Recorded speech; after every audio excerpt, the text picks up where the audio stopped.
Goeiedag, ek is Petrus.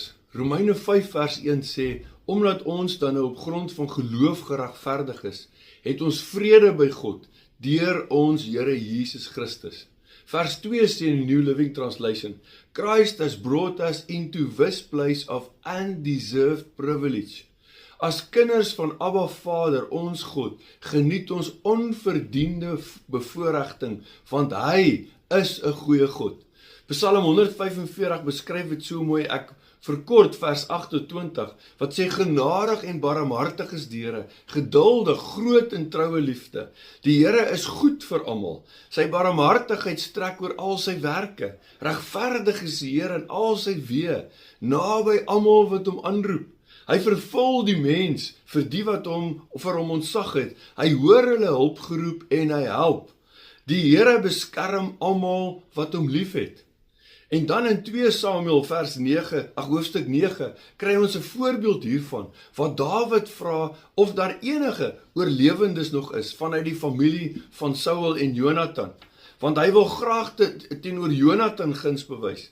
Is daar nog enige iemand?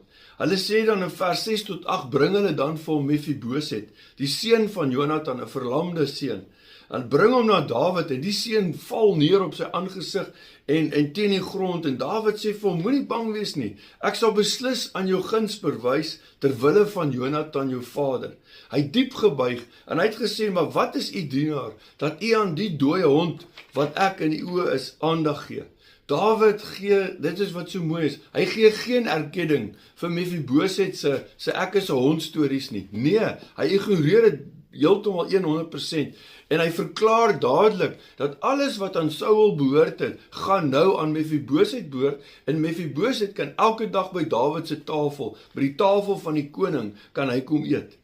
Belangrik om hier te onthou, niks van wat Mephiboset gedoen het, nie eens sy gedagte van, wat hom gebring het van sy gedagtes, dat hy soos 'n hond voor Dawid is, en nou skielik word hy 'n prins, niks het hy daarvan verdien nie, glad nie, hy het niks verdien, om soos 'n prins behandel te word nie. Julle sien, alles het hy net ontvang, op grond van die feit van wie sy vader is. Nou op grond van wat Jesus, ons Here, die koning van die konings, gedoen het, is ons kinders van die almagtige, genadige, barmhartige God. Die God wat groot is in sy troue liefde, wat absoluut goed en altyd naby almal is wat hom aanroep. Hy vervul die wens van die wat vir hom ontzag het, en hy beskerm hulle.